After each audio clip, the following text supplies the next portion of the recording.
Good morning to one and all. My name is Milagres Esteves, and today we are going to discuss traffic engineering and road classification. Objectives of traffic engineering and road classification: to understand the principles and objectives of traffic engineering, to explore different types of road classification, to identify kinds of traffic accidents, to clearly explain classification of vehicle accident, to discuss causes of motor vehicle traffic accident, to provide steps to be taken during traffic accident investigation, to give investigation aid for traffic accident, and to highlight common words and phrases used in traffic accident investigation. The rationality of this topic is that traffic engineering and road classification is multifaceted. It is fundamentally about creating safer and more efficient roadways that accommodate the diverse needs of all road users. By employing data-driven strategies, understanding human behavior, and utilizing technological advancement, traffic engineering can address the complexities of modern transportation. Traffic engineering not only enhances public safety and traffic flow, but also contributes sustainable urban development and improved quality of life for communities. Traffic management and engineering is a field focused on the planning, design, operation, and optimization of transportation system to ensure the safe and efficient movement of vehicles, pedestrians, and goods. It encompasses a broad range of activities including the analysis of traffic patterns, development of traffic control devices, designs of roadways and intersections, and the implementation of systems like signal control, traffic flow management, and congestion mitigation strategies. The primary goal of traffic management and engineering is to reduce accident, minimize delays, and improve the overall efficiency of transportation networks, contributing to the betterment of urban planning and the quality of life for the public. So, what is traffic engineering? Traffic engineering defined as calculating manipulation or direction. It includes forecasts of future traffic demands. Traffic engineering defined as calculating manipulation or direction because it is the study and application of designing, managing, and controlling transportation system to ensure safe and efficient movement of people and goods. It also includes forecasting of future traffic demands because it is a crucial part of traffic engineering that help planners and engineers design infrastructure that meets anticipated needs by analyzing trends, demographics, and economic factors that can predict how traffic patterns will change over time. Functions: number 1, fact-finding survey and recommendation of traffic laws. When we say fact-finding survey and recommendation of traffic laws, this involves collecting data on traffic patterns, accidents, and behaviors to identify issues. Number 2, supervision and maintenance of the application of traffic devices.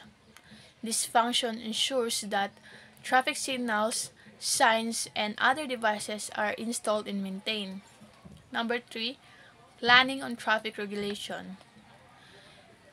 This encompasses designing and implementation strategies to manage traffic law, such as setting speed limits, creating one-way streets, or establishing pedestrian zone. The goal is to improve mobility and safety within the transportation system. Objectives: number 1, achieve free and efficient and rapid flow of traffic. This involves designing roadways signals, and signage to minimize congestion and ensure vehicle movement smoothly. It reduces travel time and frustration for drivers. Number 2, prevent traffic accident.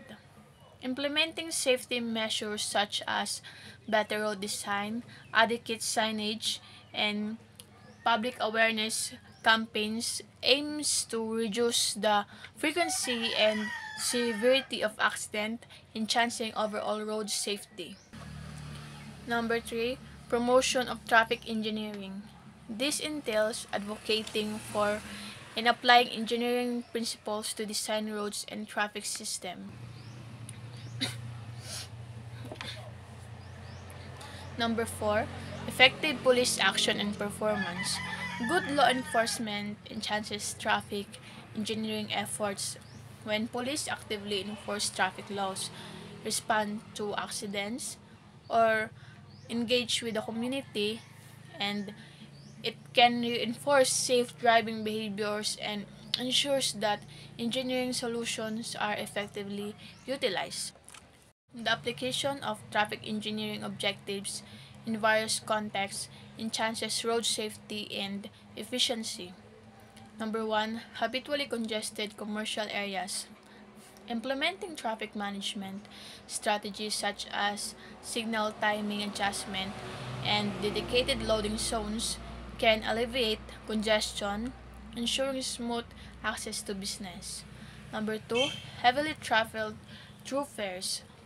Upgrading and infrastructure, optimizing traffic signals, and using intelligent transportation system can improve flow and reduce delays on these critical routes.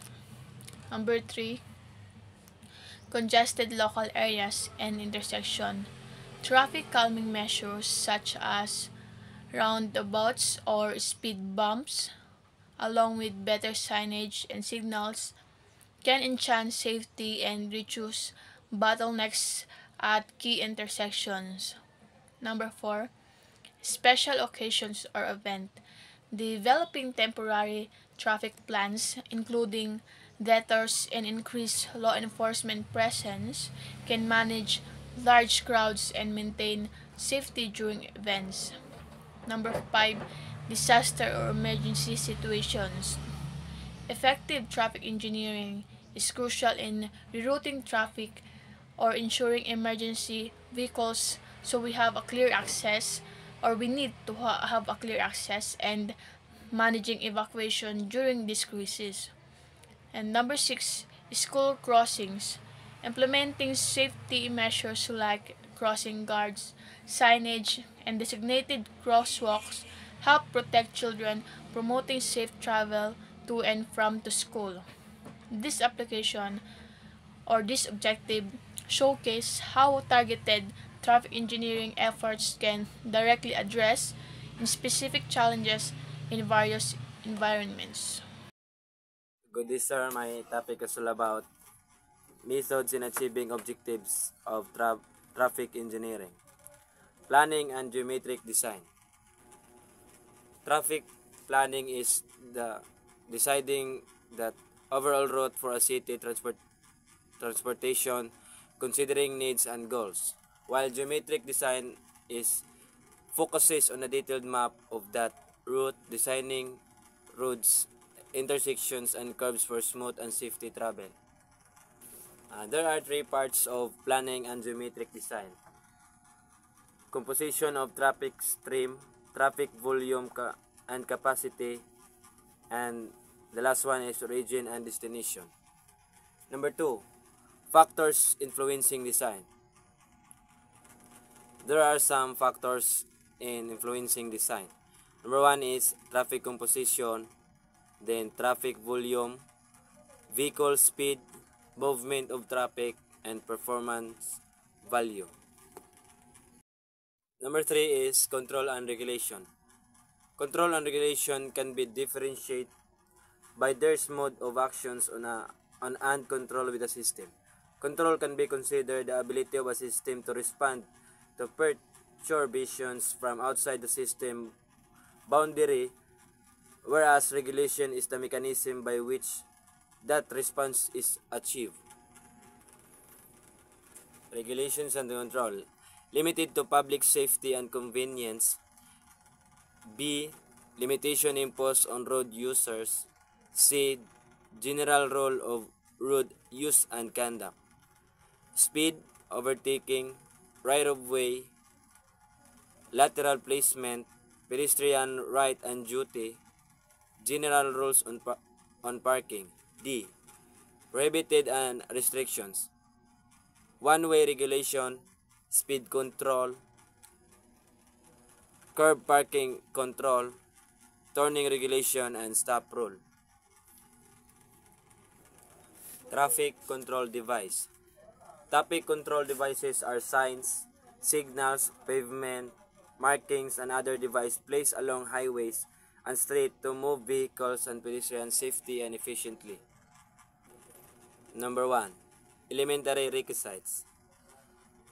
Compel attention, convey simple meaning at a glance, allowing time for response and command speak. Number 2. Fundamental traits.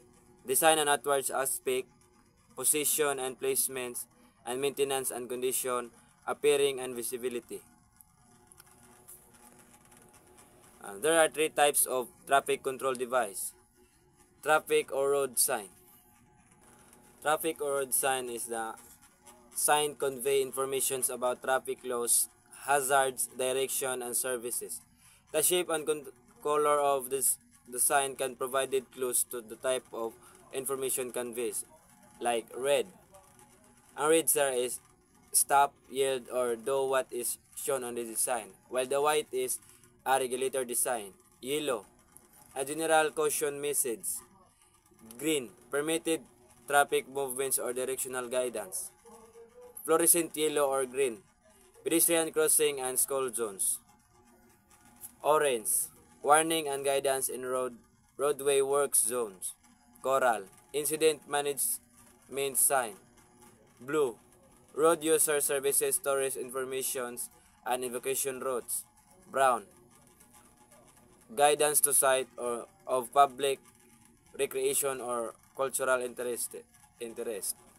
The shape of the sign can also provide a clue about its message. Octagon, stop, and upside down triangle. Yield, diamond, possible hazard ahead. Pentagon, school zone. Round, railroad crossing. And second is pavement markings. Pavement markings are used to communicate important information about traffic directions, where to travel, and where it's safe to pass. And those are the used in conjunction traffic lights and road design. Katong akong ingon ganyan, sir.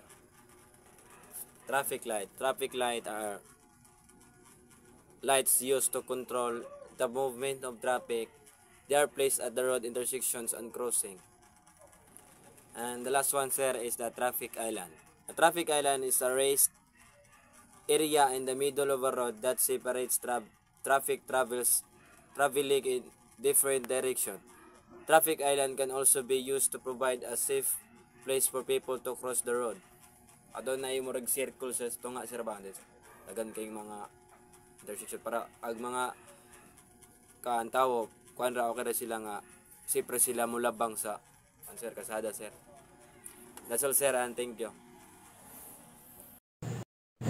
Classification of traffic sign. Danger warning sign. Designed to alert road users about a potential hazard. Example, slippery ahead. Principle of sign. Number 1, red triangle cannot prohibited. Number 2, red ring with diagonal line cannot prohibited. Number 3, blue and green provides information. Number 4, signs on blue desk give positive instruction. International sign. Number 1, round and red, regulatory movement. Number 2, round black yellow sign, warning sign. Number 3, equilateral triangle, red sign. Directing to yield the right of way. Number 4. Octagon, red and white. Stop. Number 5. Red triangle and black sign. Approaching danger zone. Traffic lights. Red represent to stop. Amber represents slow down. Green, it means go. Pavement market. Number 1. Arrow point to the direction. Number 2. Straight lights means no overtaking. Number 3. Broken light means overtaking is allowed. Our topic for today is all about classification according to political submission. So first is let's tackle about national road right of way 20 to 120 meters. So the road right way of a national road is a strip of land or either side of the road that is legally reserved for the road and its related infrastructure. This right of way is typically defined by national or regional laws and regulations. So my example first is a road right way is a strip of land owned by the government that runs along a road. The width of the strip can vary, but 20 to 120 meters means that the government owns a strip of land that is anywhere from 1 to 120 meters wide on either side of the road. This land can be used for things like sidewalks, parkings, utilities, and future road expansion. And the second is a provincial road link between two municipalities 15 to 60 meters. So the provincial road link connecting the two municipal boats are wide ranging from 15 to 60 meters, accommodating a deserved range of traffic from small vehicle to larger truck and providing ample space for pedestrian and cyclists. Example first is a provincial road link connecting two towns has a width to 15 to 60 meters, meaning it's a relative narrow road just a wide enough for two lane or traffic on possibly small shoulder on either side. Imagine a road in a rural area connecting two small towns with enough space for cars to pass comfortably but not much extra room from sidewalks or large parking areas. So third is city roads interlink in the city 15 meters. So the city roads interlink designed to connect various parts of the city features or width of 15 meters, providing sufficient space for a two lanes roadway with designated areas from pedestrian and cyclists. So my example is a city road interlinked with a width of 15 meters is a narrow road often found in older, more densely populated areas of a city. Pictures are straight with two lanes or traffic, one in each direction with just enough space for cars to pass each other but not much room for the sidewalks, bike lanes, or parkings. Next is municipal road within town proper 10 meters. So the municipal road within the town proper designated for local traffic is 10 meters wide allowing for a single lane or traffic in each direction with limited space for pedestrian and cyclists. So my example is a municipal road within a town measuring just 10 meters wide is a very narrow street after found is ordered densely parked areas. Imagine nyo if ang ang small street within just enough room for one cars to pass another, with narrow sidewalks or no sidewalks at all. It's a street primarily for local traffic and pedestrian access, not for major thoroughfares. So, next is barangay road from market to town, 2 meters. So, the barangay road connecting the market to the town, built primarily for local use. It's a narrow 2 meters wide path, suitable for small vehicle and pedestrian traffic. So, example is a barangay road connecting a market to a town with a wide for only 2 meters is extremely narrow, barely wider than a single lane. Imagine a dirt path or a small alleyway just wide enough for a motor vehicle or bike vehicle to pass with no room for cars. So sidewalk, it's a very basic local road primarily used for foot traffic and small vehicle. So next is according to topographical terrain. First is flat road. So the flat road is a flat with a gentle incline, providing a smooth and easy driving experience. So my example is a flat road is a simply road, does not have any significant incline or decline. It is a street level surface like driving on top that of a road running through a flat plain across a bridge with hills and slip slopes. So for example, another example is Larina to Siquijor. So flat na, ang naka-advantage is flat. So naka-advantage sa mga tao is dili kayo sila dili kayo from sa disgrasya because of wala kayo mga liko-liko. So next is zigzag. A zigzag road is a type of road characterized by its sharp turn, winding path often constructed on steep hillside or mountainous terrain. Example, a zigzag road is a road wind back and forth like a series of sharp turn tank of a mountain road that climb off steep slope by making series of sharp turn, almost like a staircase. It's often used negative challenging turning of the providing a more scenic road. So ang naka-disadvantage of zigzag road is prone ka sa disgrasya, especially sa mga driver nga mga harap mo padagan or wala kay seminar mo bisag blind curve overtake. So mo na yung naka-disadvantage sa zigzag, daghang kay prone sa disgrasya. Next is steep high.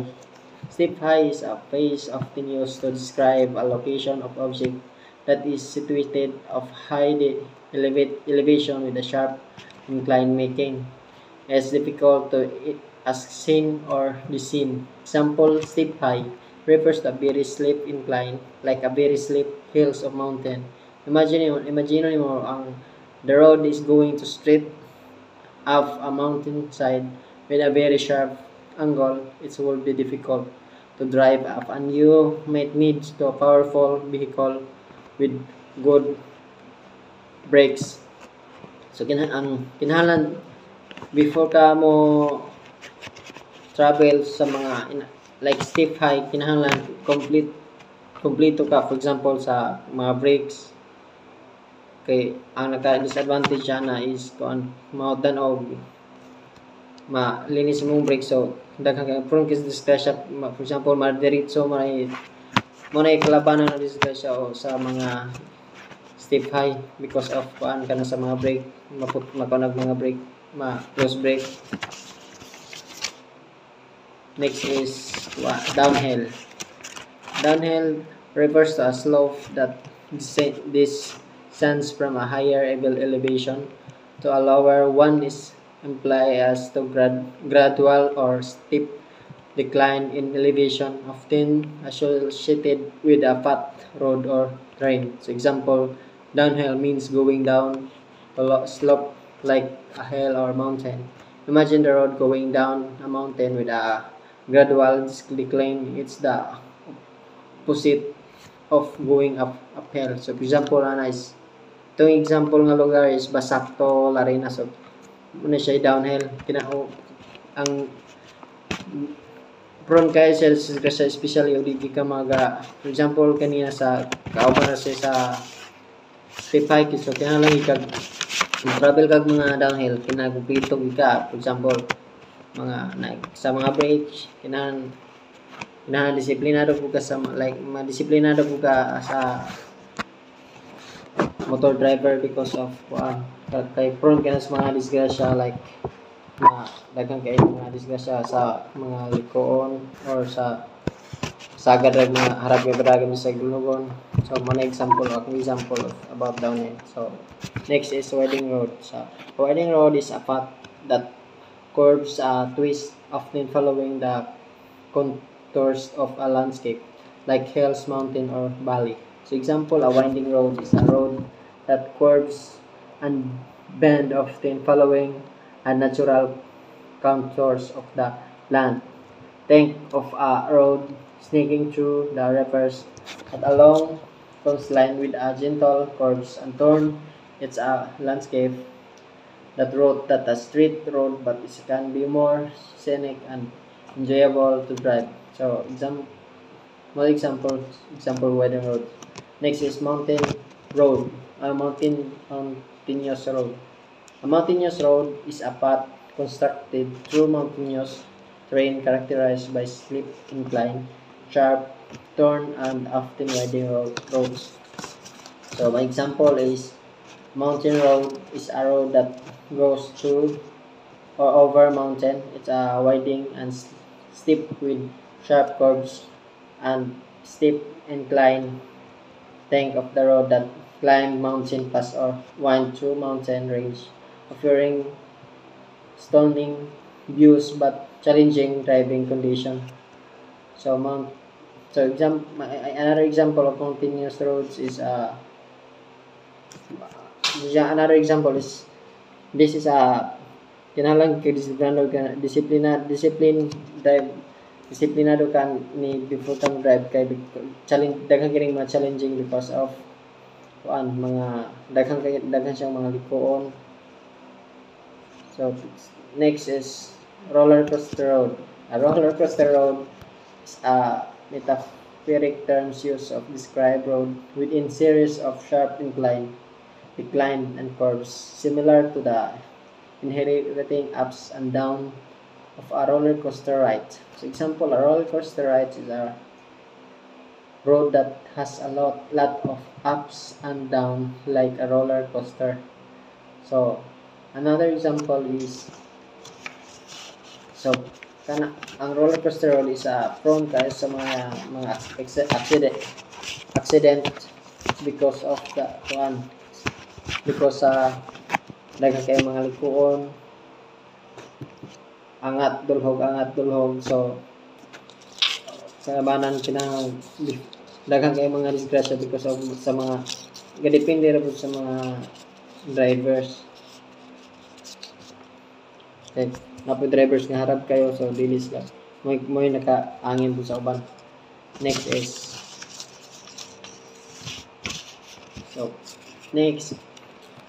functional classification of roadways. So first is vehicle pass safety on. So vehicle pass safety on is a process that implies a situation where vehicles are able to navigate a particular section of road or route without incident or obstruction. So example, vehicle pass safety on refers to a road wide enough for vehicle to pass each other, so without colliding. Imagine a two-lane road where cars can safely overtake and its opposite direction. are important for safety driving, especially road and high traffic volume. So another example is before ka mo overtake, kinahanglan mo signal ka before ka mo overtake para ang aware tong kasunod mo aware nga mo overtake ka, so di mo para di mo magadungan. So before mo ka overtake, tataw ni mo nga safety kanang libre ka sa imong sa walay kay katagbo, wa kay counter nga before ka mo overtake. So next is climb lane. So climb lane is an additional lane added to a road or steep incline to assist vehicle safety climbing uphill. So example is a climb lane, also known as a passing lane, is an extra lane or road that specifically designed for slower vehicle to move out of the way that faster vehicle. It's like an extra lane, cars going uphill past those who are struggling to climb. Imagine a steep hill on highways with an extra lane or the right side, so cars can speed past those going slower. So for example is sa mga cities nga nanay tag 4 lane. So for example, ikaw motorista, so ikaw nga kusog, so kinahanglan nga ka sa tunga. So ikaw mga pag hinihinera ka, ari ka sa dapat. So for example nato mga city nga na mga 4 lanes, so mao na siya na. Next is overtaking lane.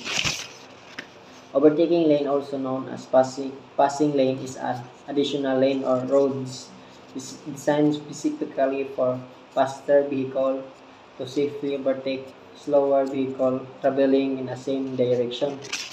So example sa overtaking lane is an extra lane on a road that allows drivers to safely pass other vehicle. So going slower in the front of them, imagine nimo nga ang highway nga 2 lane is each direction, but 1 lane is each side of wider. So that wider lane is the overtaking lane where drivers can safely pass slower cars to continue their journey. So another example of overtaking lane. So before ka mo overtake, kinahanglan before ka mo overtake ang kinahanglan ang yellow lane or ang kinahanglan nga ang kuan solid lane nas pa po mo na mo overtake ka na. So before ka mo overtake, kinahanglan po ka naka-signal para aware ang sunod or ang counter nimo. So ang imo kung overtake kan aware para iwas sa disgrasya. Next is acceleration lane. Acceleration lane is a short lane that extend from an entrance into highways of freeways, allowing the vehicles to gradually increase their speed or imagine safety of the main traffic flow. So example is two lanes. So gikan ka sa laing kuan nga highways, so inigsulod nimo sa acceleration lane na siya extra lane para dili ka mo dito sa tulad. For example na kusugay na mga accident, so kusog kayo kadagan, so di ka maigo kay na may extra lane nga dito ka moagi before ka mosulod sa acceleration, mosulod ka sa panagid sa direction nga before ka mosulod sa kanwagi sa acceleration lane para safety ka before ka mosulod. So next is turning lane. A turning lane is designated lane on a road that is specifically for vehicles making a left or right turn. For example, a turning lane is a designated lane on a road that allow drivers. Kinds of traffic accidents. In the investigation of traffic accidents, it is imperative for the traffic investigator to know that kinds of traffic accidents occurred in order to map out the necessary activities to be done when responding and investigating. Number 1. Non-motor vehicle traffic accident. Refers to any accident occurring in a traffic way involving persons using the traffic way or travel or transportation, but not involving a motor vehicle in motion. Example, pedestrian and a cyclist in traffic way. Number 2. Motor vehicle non-traffic accident. Any motor vehicle accident which occurs entirely in any place other than traffic way. Example, accident on a private driveway. Number 3. Motor vehicle traffic accident. Any motor vehicle accident occurring on a traffic way. Example, collision between automobiles on a highway. Hi sir, good day. This is my assigned topic of our report, group number 2. So, chain of events in a vehicular accident. Perception of hazard.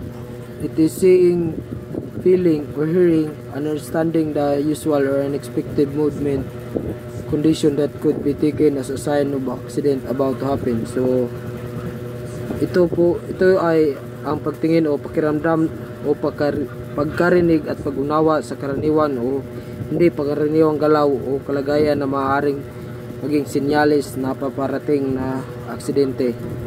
Like, ikaw po ay nakasunod sa isang motorsiklo na biglang lumipat ng lane ng walang signal.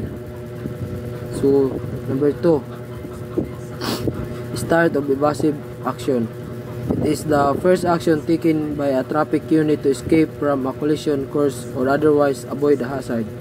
So, ito ang unang aksyon na ginagawa ng isang unit ng trapiko upang makaiwas sa banggaan o sa anumang panganib. Number 3. Initial contact. The first accidental touching of an object collision course or otherwise avoids a hazard. Ito ang unang hindi sinasadyang pagdikit ng isang bagay sa landas ng banggaan o sa pagtangkang iwasan ng isang panganib. Number 4. Maximum engagement. It is the greatest collapse or overlap in collision. The force between the traffic unit and the object collide with our greatest at maximum engagement. So, ito ang pinakamatinding paglapaw sa isang banggaan dito sa puwersa sa pagitan ng unit ng trapiko at ng bagay na nabangga ang pinakamatindi. So, number 5, disengagement. It is the separation of a traffic unit in motion from object with which it is collide. The force between the object ceases at this time. So, ito ang paghihiwalay ng unit ng trapiko na gumagalaw mula sa bagay na nabangga o huminto ang puwersa sa pagitan ng mga bagay sa puntong ito. Number 6, stopping. This is when the traffic unit involved come to rest. Is usually stabilize the accident situation. So, ito ang punto kung saan tumitigil na ang mga unit ng trapiko nakasangkot o kadalasan dito natatapos ang sitwasyon ng aksidente. Injury. It is receiving bodily harm. This event does not necessarily occur after the accident, but within any chain of events, it may also happen right after the evasive action taken by the drivers involved or during initial contact. Ito ay pagkaroon ng pisikal na pinsala. Ang pangyayaring ito ay hindi kinakailangan maganap pagkatapos ng aksidente, ngunit maaaring mangyari sa alinman sa mga yugto ng kaganapan. Maaari rin itong mangyari pagkatapos ng aksyon upang umiwas sa oras ng unang pagbangga. Good day sir, I'm going to report my assigned topic, the steps to be taken during traffic accident investigation. Step 1. Upon learning the incident, check the following: what happened, who are involved, where and when it happened, how it happened, why it happened. Step 2. When emergency under control. Number 1. Preliminary questions to driver. Who is driving? a certain sign of nervousness. Tulantawon kung gapangulba pa tong driver. 2. Gather clues for identification. Mangulikta tag mga informations kung sa ilang ngalan, contact details nila, o rehistro silang mga motor. Ask other witnesses. Mungutana ta sa mga nakakita sa pangitabo para natay dugang informasyon. Number 4. Examine driver's condition. Check the license and other record. Check registration. Verify ownership. Account step-by-step events. Ito i-check yung lisensya kung nga ba. Diyon, i-check na itong registration sa yung vehicle. Kung litawan kung iya ba. Yun, step-by-step ng mga bato na to ana. Number 5. Position and location of vehicle. Lights, gear position, mark the position of vehicle, look for the unusual things inside the car. Atong i-check ang mga lights kung nabuak, gear position, kung asa dapit na part na nabawog, mark the position of vehicle, ito ang markahan, asa nagatubang, yun itong lantawon ng mga sulod sa yung sakyanan. Number 6. Form preliminary opinion. Magkuwanta sa tuwang kaugalingong opinion kung naunsa ni pagkahitabo. Number 7. Photograph skid mark and location for later measuring. Pictura na to ang mga skid mark silang maligid para makabalutag asa gikan o masukod na to sa kakusog nilang dalagan. Number 8. Record place in which person or damaged vehicle is placed. Atong i-record kung asa na pisto ang tawog, asa na butang ang iyang gigamit nga vehicle. Step 3. After getting short-lived evidence, make a test skid. Mag-recreate tag skid mark para ma-estimate nato ang kakusog sa vehicle. Number 2. Ascertain if the violation is tantamount to arrest. Itong i-assess ang violation of warrant on arrest. Number 3. Complete examination of vehicle. Thoroughly inspect vehicles for damage and mechanical issues. Number 4. Locate key event or point of impact. Itong i-identify ang primary nga point of collision. Number 5. Additional photographs. Vehicle damages, view obstruction, present condition, control devices. Measure scale or diagram. Mag-create tag scale diagrams or measurement of the scene. Number 7. Get additional facts at the scene.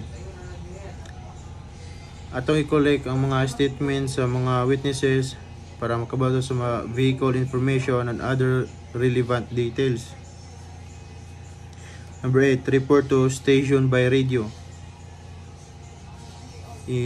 Notify the station of the incident status and any unnecessary updates. Step 4.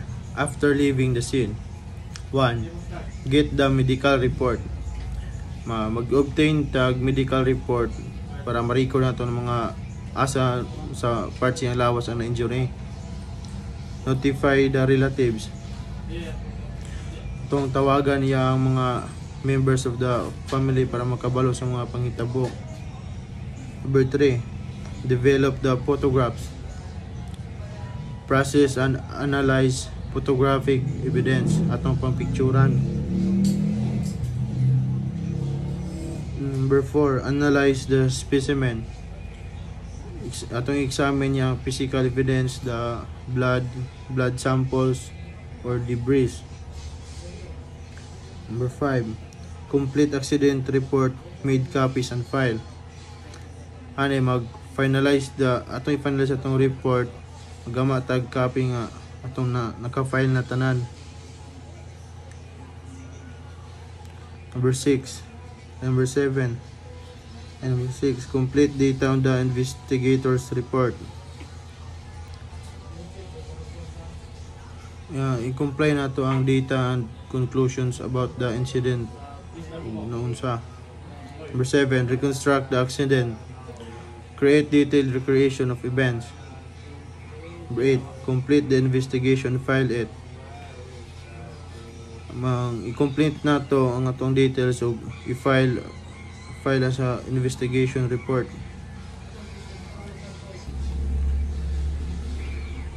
Step 5, if the case goes to court, seek the desire of the prosecutors to strengthen the case.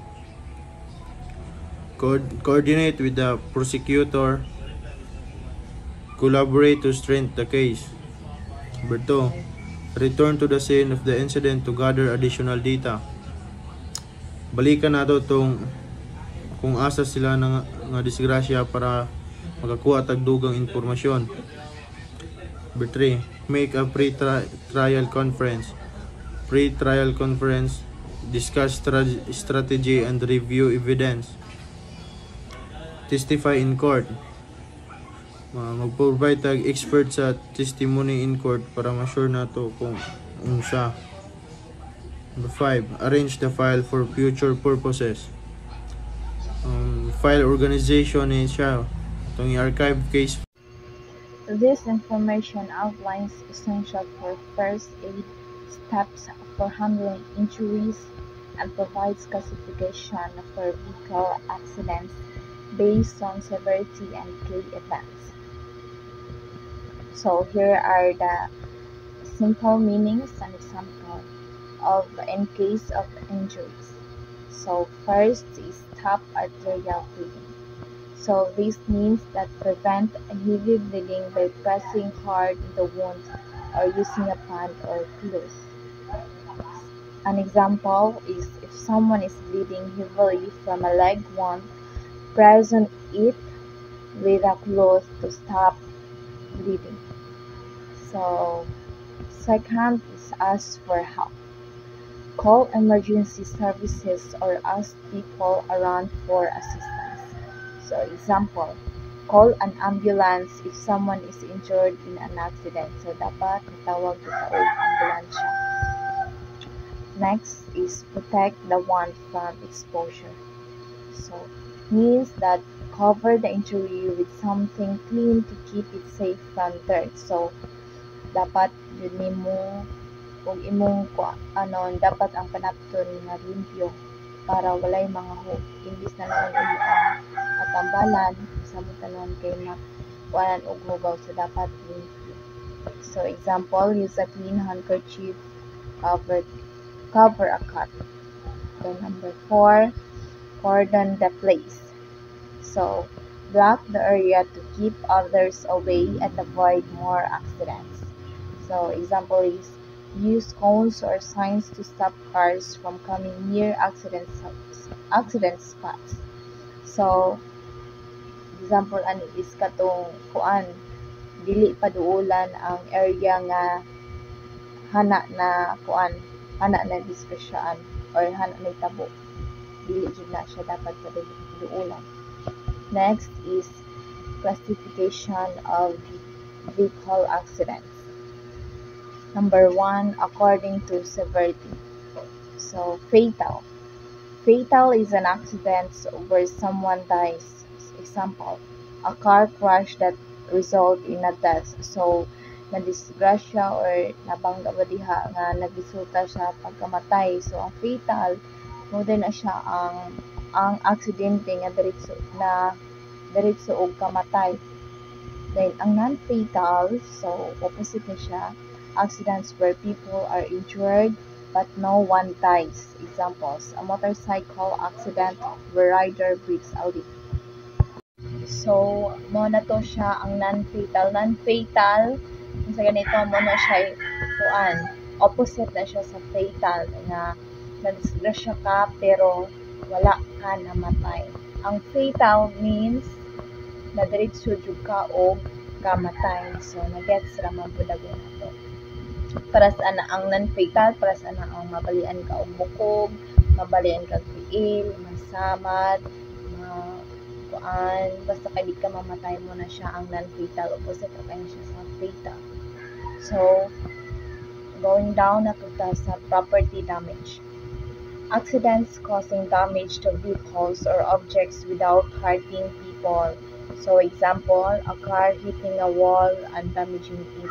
So, kuan na siya ang mga property raoy na kuan na damage niya, walay tawong na appeal. Gets raman dagway. Then next is according to K event. So, running of road. A vehicle leaves the road unintentionally.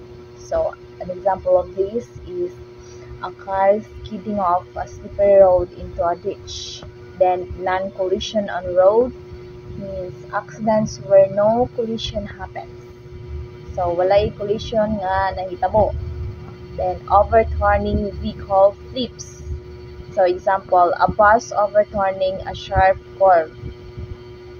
So, overturn na siya, nalabian ra. Then, number 3 is collision on road without the following. So, first is kaning sa pedestrian. A vehicle hits a person walking. Example, a car hitting someone crossing the road. So, kaning kasagad ta og drive nga dili ta magabantay, bisan nasa pedestrian kaning uban dili mo stop, mo diretso ra, so munang makamangga. So, mo na to siya example sa pedestrian. Then, next is moving vehicles. 2 or more vehicles crash while moving. So, gabangga sila. Gabangga ang duha ka, nagbangga ay ang duha ka kanang mga vehicles. So, example of this, a car rear-ending another car at traffic light. Then, parked vehicle. A moving vehicle crashes into a stationary one. So, an example, a car hitting a parked truck. So, nakabangga siya sa nakaparking. So, kanang kasagad-sagad na laman of drive, mo dyan na may tabuan na. Good morning everyone, this is the report of cause of motor vehicle traffic accident. A. Simultaneous factors. Road condition. Road condition refers to the state and characteristic to the road surface, considering weather. Driver's attitude. Driver's attitude refers to a driver's mindset and behavioral approach towards driving and road safety. Weather condition. Weather conditions such as rain, snow, ice, and strong winds can significantly contribute to motor vehicle traffic accident. B. Sequential factor. Unsafe greater speed. Unsafe greater speed refers to a driving or moving out of speed that exceeds safe limits for conditions, increasing the risk of accidents or loss of control. Defective vehicle. A defective vehicle is one that has mechanical or safety issues that impair its proper functioning or pose a risk to the drivers, passengers, or others on the road. These include problems with the brakes, tires, lights, or engine, among other components. C. Operational factor. Road hazard. A road hazard refers to any condition on or near a roadway that poses a danger to drivers, pedestrians, or cyclists. This can include obstacles like debris, potholes, construction zones, or adverse weather conditions. Driver's non-compliance. Driver's non-compliance refers to a driver's failure to adhere to traffic laws, regulation, or safe driver practices. D. Perception factors. Driver's inability to react. Driver's inability to react refers to a driver's failure to respond appropriately or quickly to driving situation, which can lead to accidents or dangerous conditions. This can be caused by distraction, fatigue, impairment, or lack of experience. Driver's faulty action to escape. driver's faulty action to escape that refers to a mistake or poor decision made by a driver while trying to avoid a dangerous situation which can lead to accident or worsen the situation. Hit and run investigation. This applies to a drivers who failed to stop at a road accident. Example, cars versus pedestrian, car versus car versus property. Legal cases to be filed. Abandonment of one victim's, failure to lend assistance, reckless imprudence resulting to homicide, reckless imprudence resulting to damage property, failure to render assistance to victims, violation of Section 55 of RA 4136-7 Civil Liability. The common nature of hit and run incidents typically involves the following scenarios. Run over pedestrian.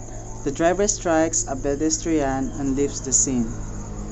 So, kato ni mga driver na ganing makadasmag na dapit sa pedestrian, dayon biyaan na ng ilang nakuan ang ilahang nadasmagan.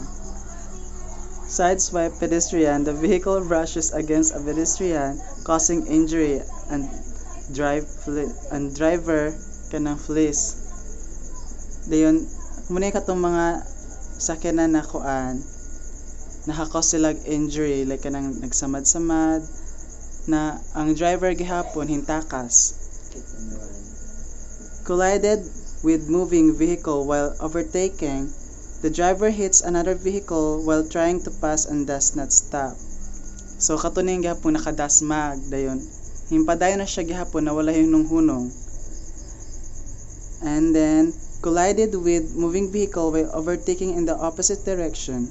A head-on collision occurs while overtaking and driver leaves the scene. So kato ni siyang kuan ang mga driver na kanang hinga overtake dayon nakadasmag ug kanang gaana jud. Then ang driver mura gihapon hingbiya ra gyapon sa kuan sina dismagay. Damaged parked vehicle. A driver hits a parked car and drives away without leaving information. So ang kaning drivera is kanang nakadasmag siya o kanang gipark rahan ng kuan na mga car or something kanang vehicle na hingdangan na siya gihapon na wala ga pa balo og something. Then crash police roadback. A driver crashes through a police roadback and does not stop to report the incident. Kanina driver is kanang nakadasmag siya sa kuan sa police roadback, then wala siya may hunong or hing report sa incident, mura to siya dayon ang sa bumped by stray animal. A driver hits an animal and departs without checking on the situation or reporting it. Kani siya na driver is kanang nakadasmag siya animals and wala siya hing check like wala po siya hing report nakabayan na nakadasmag siya. These scenarios highlight the various forms of negligence and disregard for the safety of other commonly seen hit and run cases. So magbantay-bantay jud ta sa hit and run kay muna siya mga cases sa hit and run na involved sa mga following scenarios na dapat natong magbantay-bantay ta. So to investigate unknown facts related to specific incident, here is a structured approach for each point. Victims identity. So muna siyang pinakauna jud ang like mga tawo na kanang nakadasmag o kinsa na sila. Check police reports and public records. Reach out the local hospitals for admission records if applicable. Utilize social media or news outlets for updates. So una magtanaw-tanaw jud tag kuan ug nalagi makadasmag at tanawon og kinsa tong tawhana. Kind of vehicle. Review accident reports or eyewitness accounts. Look for debris or distinctive parts left at the scene. like kanang mga parts sa kuan basig nahibilin to ilang kuan ilang plate number mo to siya pwedeng ebidensya. Make of vehicle, analyze photographs from the scene, consult vehicle registration database if possible. So kana jung ato jung i-analyze og kinsay kanang nakadasmag, kinsay gapakusog, like kanang sa karsada o kinsa katong na kuan ng ligid, like nahilis guro kay kalit og brake mo na siya na magkuan og photographs. And then the driver, investigate police records for any arrest or citation. Look for witnesses who may have seen the driver. Na pares na siya sa kuan sa identity sa kuan na kailangan og kinsa jud ng driver na nakadasmag or mangitatag witnesses ana. Eyewitnesses. So mo ni kato mga marites. Conduct interviews with nearby residents or bystanders. Check surveillance cameras from nearby businesses or traffic cameras. This framework can help gather essential information for the investigation. Dako gud ni siya tabang kay di man jud malutas ang kuan og walay witness. O mga tungutan nata sa like mga cameras na kanang kilid-kilid ra or something basig nakakuha sila footage sa scene. Marta siya, thank you. Fast track investigation.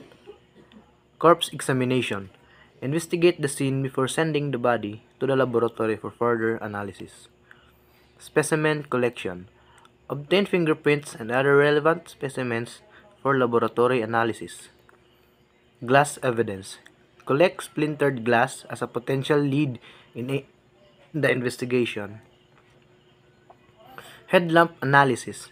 Examine the broken headlamp for evidence of a hit and run. Paint transfer. Check the victim's belongings for paint particles that may indicate contact with the vehicle.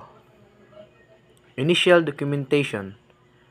Bring paper and pencil for taking detailed initial notes during the investigation.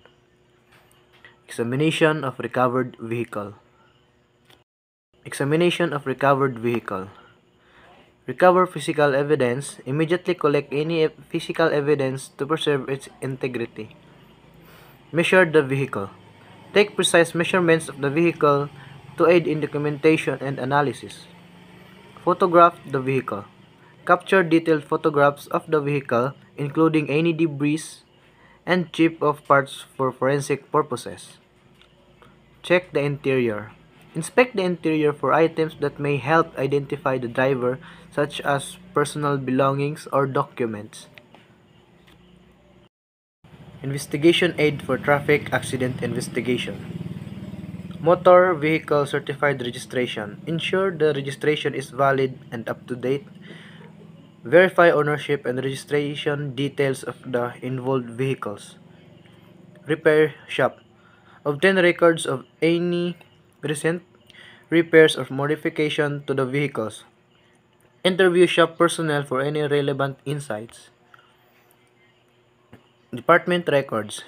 Review police reports, citations, and prior accident history for involved parties. Analyze traffic violation records to assess driver behavior. Good morning. This is my part of the report, which is documents to be filed in case of death. So, referral slip. This document initiates the investigation process and should include details such as the date and time of the incident, the location, and the identities of the deceased and involved parties. So, as shown in the picture, this is an example of a referral slip where the date and the identities of the people involved are stated, and the events and most informations about the incident. Another one is the arrest report. If an arrest is made in connection with the incident, a detailed arrest report should be filed.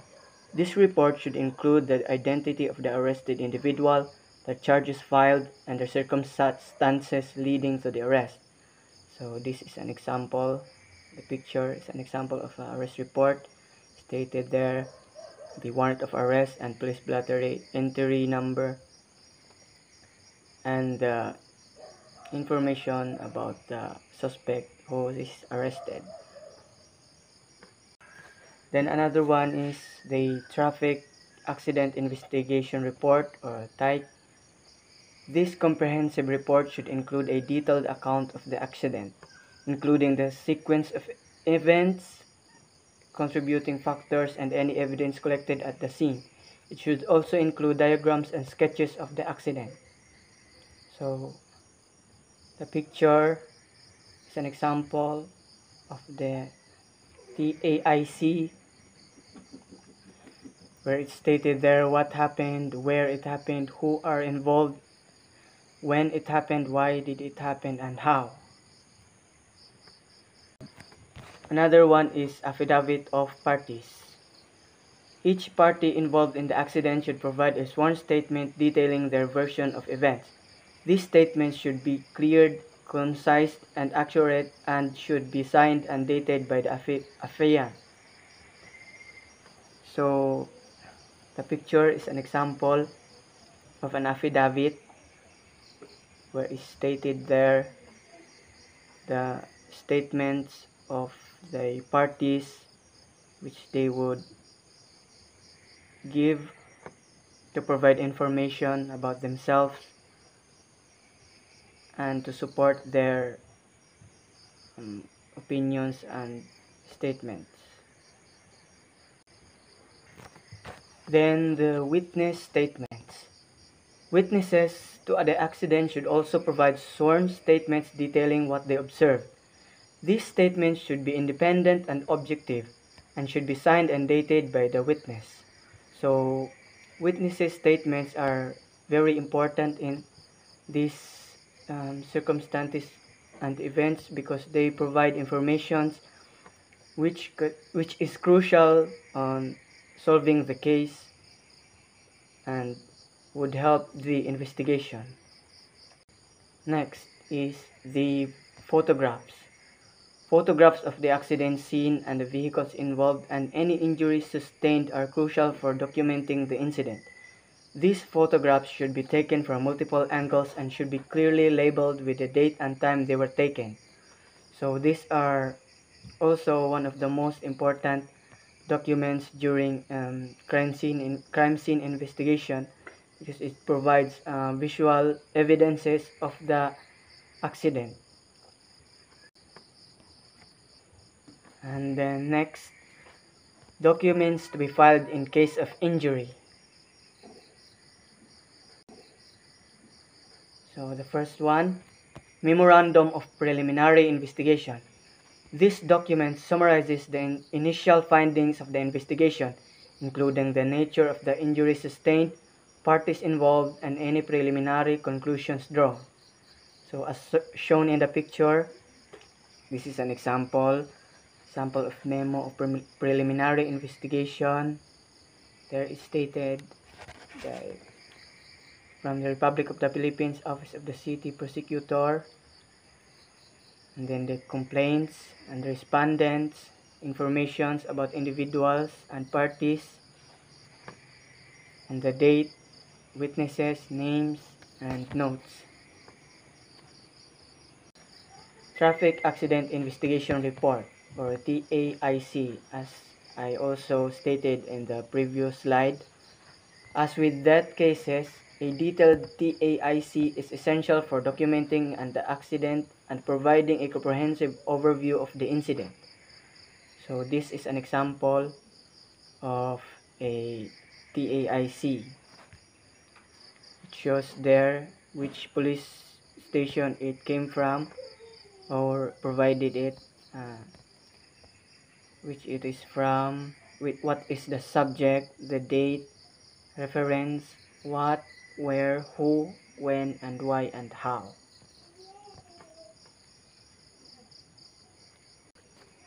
Next, estimated amount of damage. An authorized repair shop should provide an estimate of the cost of repairs for any damaged vehicles. This estimate should be detailed and accurate and should be accompanied by a written statement from the repair shop. So here it states the expenses of the damages where repair shop should provide, where it would state the amount of the damages to the vehicles and how much does it cost. And then next, affidavit of parties involved. This is also the same from the previous slide. As in death cases, each party involved should provide a sworn statement detailing their version of events.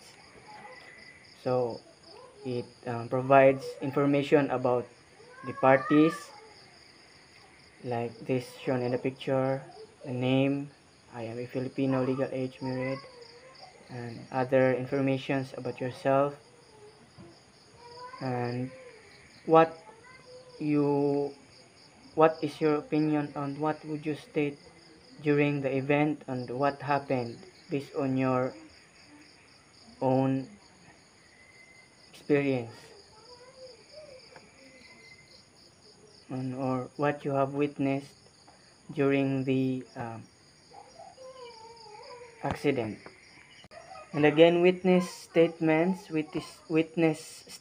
are also crucial in injury cases, providing independent accounts of the incident. As shown in the picture, the police officer is asking the witness for information. And next, photographs, also mentioned in the previous slide. Photographs of the accident scene, the vehicles involved, and the injuries sustained are essential for documenting the incident. So each photograph should contain detailed information like statements and when it is photographed, why, and what has happened. So the picture is an example of a person taking photographs of the accident or the crime scene.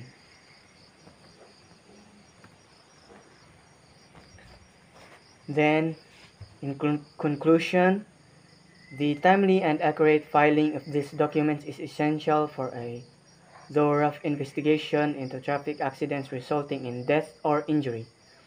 These documents provide crucial information for determining liability, understanding the circumstances of the accident, and ensuring justice is served. That's all. My topic is about common words and phrases used in traffic accident investigation. Number 1 is motor vehicle. Any device which is self-propelled, and every vehicle which is propelled by electric power obtained from overhead trolley wires but not operated upon trails. Number 2, key event. An event on the road which characterizes the manner of occurrence of a motor vehicle traffic accident. Number 3, debris. The scattered broken parts of vehicles, rubbish, dust, and other materials left at the crime scene of the accident caused by a collision. Number 4 is skid marks. These are marks left on the roadway by tires which are not free to rotate, usually because brakes are applied strongly and the wheels are locked. Number 5, traffic unit. Any person using a traffic way for travel, parking, or other purpose as a pedestrian or driver, including any vehicle or animal. Number 6, hazard. A hazard is generated with a critical space motion relationship between a traffic unit and another object developed due to the movement of either both. For example, A. curve in the path is a hazard. Another traffic unit in the path is a hazard. Number 7. Safe speed. The speed adjusted to the potential or possible hazards of the road and traffic situation ahead. Safe speed on the road is determined by the road rather than the particular driver of a vehicle.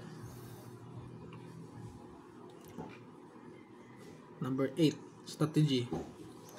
The adjusting of speed, position of the road, a direction of motion, giving signals of intent to turn or slow down, or any other action situations involving potential hazards. So good morning everyone. This is my assigned report, which is about word and phrases used in traffic accident investigation. So first is tactic. So tactic is any action taken by the traffic unit to avoid hazardous situation. So example of tactic, which is steering, braking, or accelerating to avoid collision or other accident. So the next one is impact. So it is the striking of one body against to another, or a collision of a motor vehicle with another motor vehicle. So example of impact, which is like in the picture. So it impact if madasmagan kag sakyanan ana. Then third one is contact damage. So contact damage is damage to a vehicle resulting from direct pressure of some foreign object in a collision or roll over. It is usually indicated by extrusion, rub off of material, or puncture. So muna example sa contact damage, kanang madasmag if unsay contact damage niya, unsay kakusga ang damage muna. So the fourth one is factor.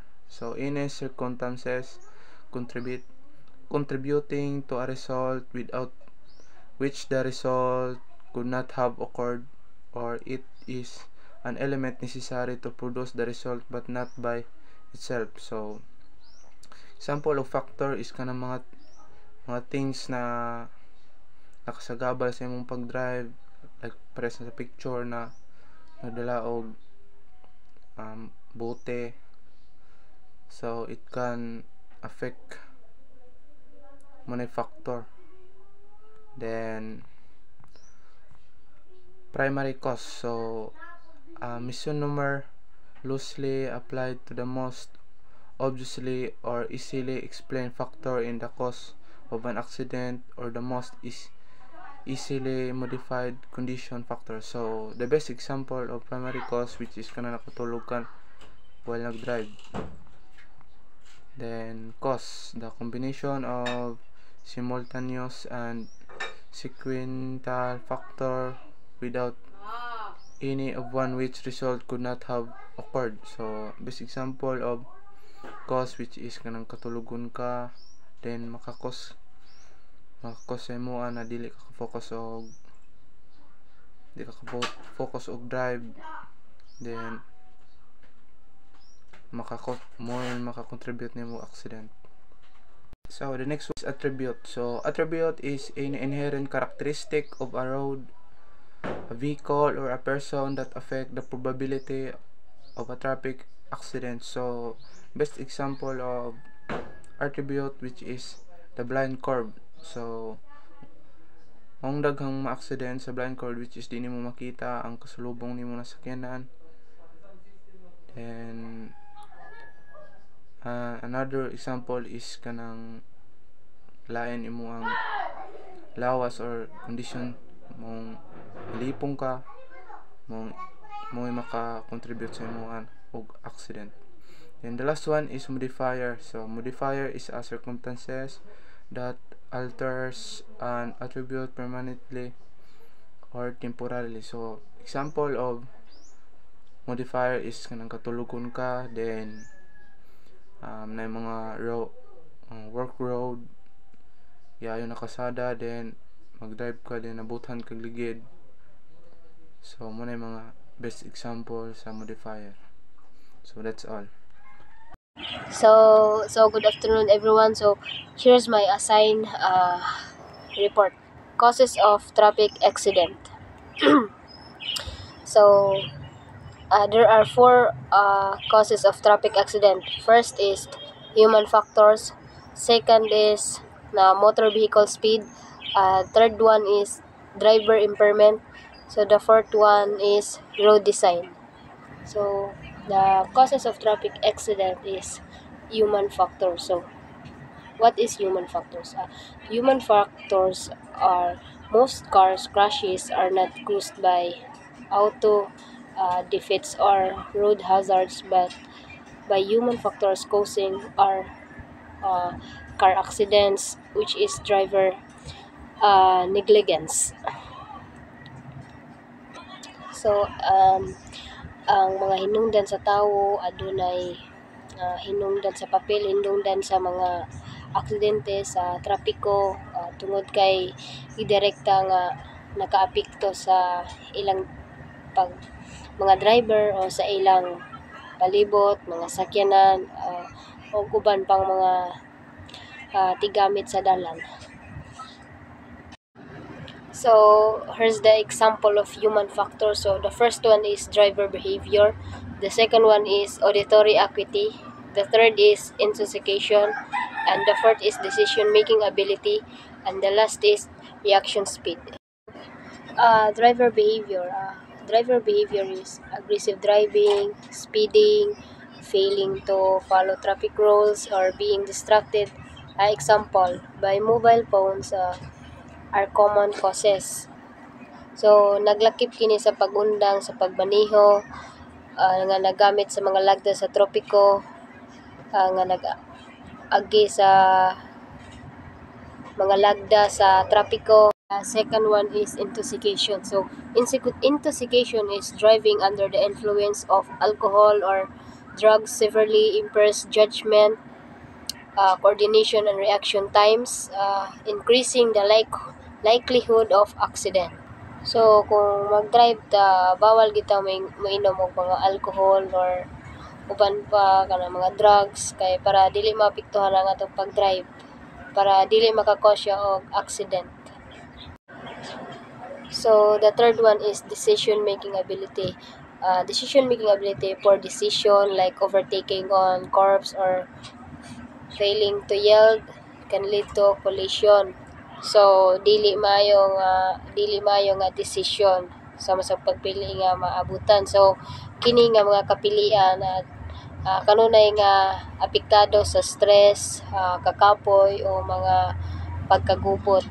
So the other one is reaction speed. So reaction speed is delayed responses to unexpected event. Example, pedestrian crossing or sudden braking by another vehicle, increased accident or risk.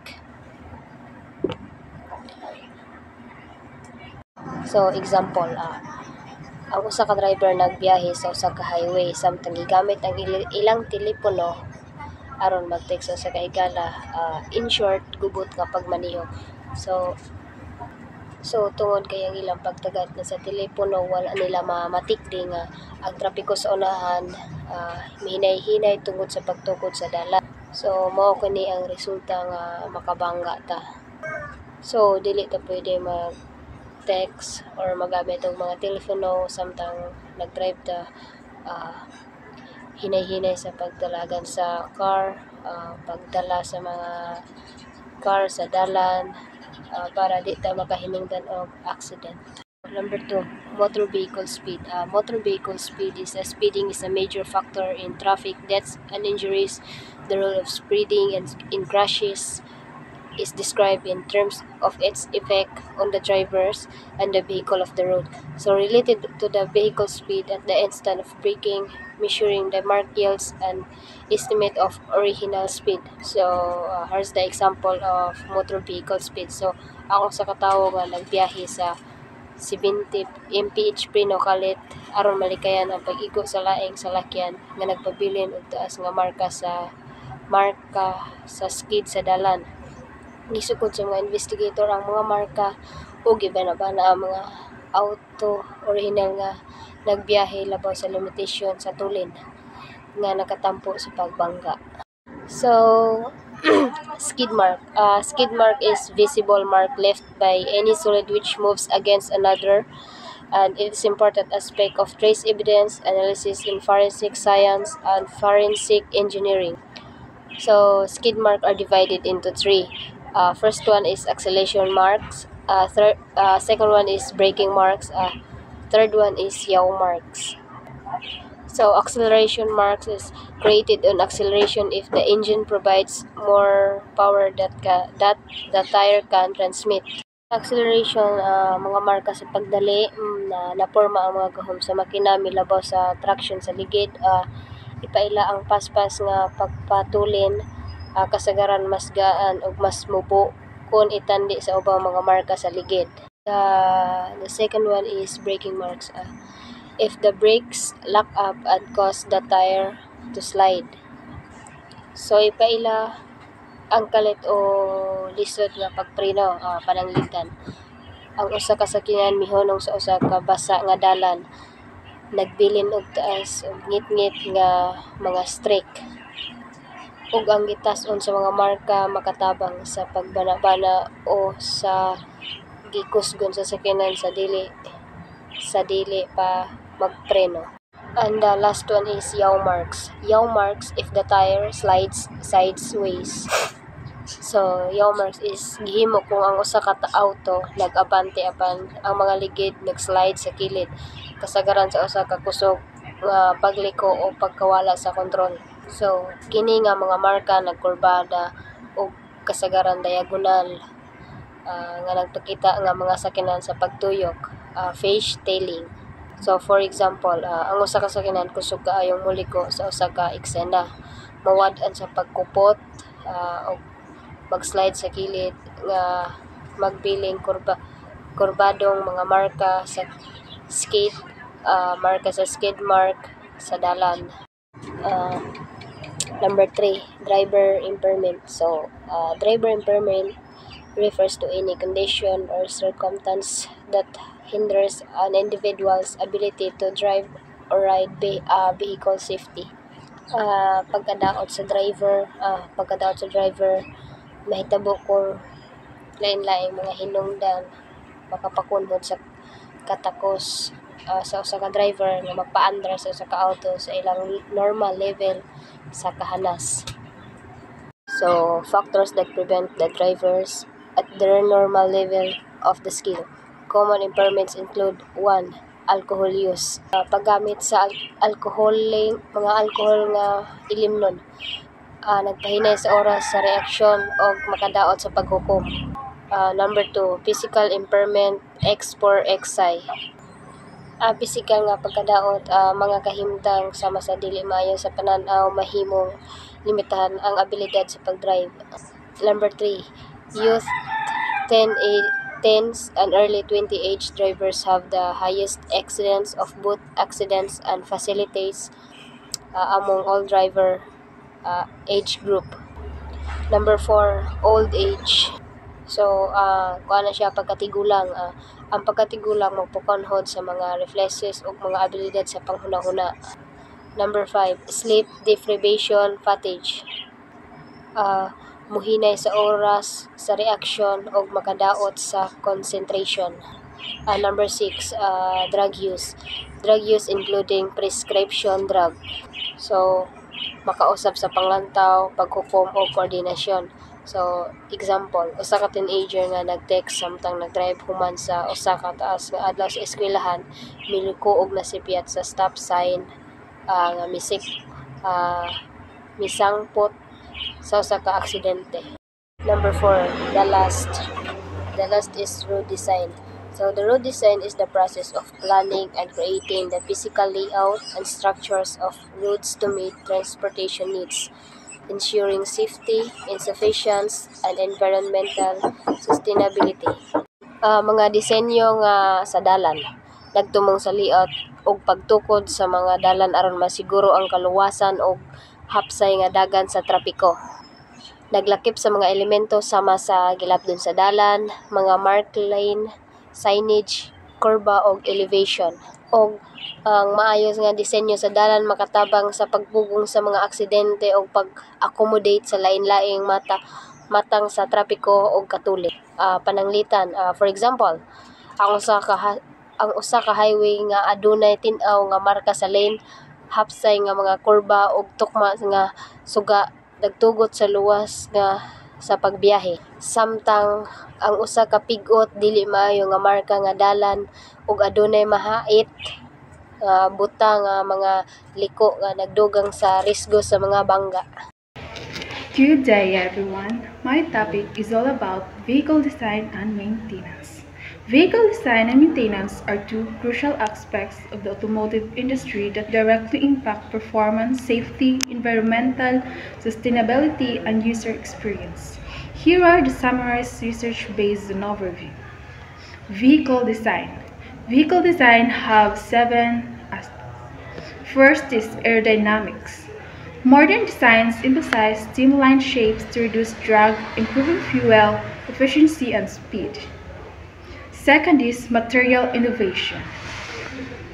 Lightweight materials like aluminum, carbon fiber, and high-strength steel are increasingly used to enhance fuel efficiency while maintaining the structural integrity. Third is ergonomics. Human-centric design focuses on comfort, accessibility, and intuitive control layouts to enhance user experience. Fourth is electric and hybrid vehicles, designing for battery storage, electric motors, and advanced powertrains to support sustainability. The fifth one is autonomous systems, integration of sensors, camera, and all for self-driving capabilities, reshaping the concept of vehicle architecture. The sixth one is safety enhancements, emphasize on crumple zones, an advanced driver assistance system or ADAS, and improved crash test standards. The last one is sustainability. Life cycle designs approaches aim to reduce environmental impact through recyclable materials and modular components. And let's go to the vehicle maintenance. There are 6 types of vehicle maintenance. The first one is predictive maintenance. Load sensors and telematic systems are used to monitor vehicle conditions in real time, predicting potential failures and reducing downtime. The second one is scheduled maintenance. Routine services like oil changes, tire rotations, and brake inspections are critical for longevity and performance. The third one is diagnostics and repairs. Advanced diagnostic tools including OBD, the second scanners, identity, and rectify issues from efficiently. The fourth one is electric and hybrid vehicles. Maintenance of batteries, regenerative braking system, and electric drivetrains require specialized skills and tools. The fifth one is fleet management. Companies use software to monitor maintenance schedules, track repairs, and optimize cost of multiple vehicles. The last one is sustainability practices. Recycling used oil, batteries, and tires along with using eco-friendly products is gaining importance. And the last is the trend challenges. First one is automation in design and maintenance. AI and robotics are increasingly used to automate design simulations and maintenance tasks. The second one is skill gaps. As vehicles become more advanced, technicians require upskilling for electric and autonomous vehicle systems. The third one is cost management. Balancing advanced features with affordability in both designs and maintenance is a persistent challenge. The last one is regulation. Stricter emission and safety standards influence both vehicle design and maintenance protocol. Here's the impact on the society. It improves safety and reduces accidents, lower environmental footprint due to efficient design and maintenance practices, enhance user satisfactions with better reliability and performance. And also, here is a visual representation of a futuristic vehicle design concept combined with an advanced maintenance technology showcasing innovation and sustainability in the automotive industry. Thank you!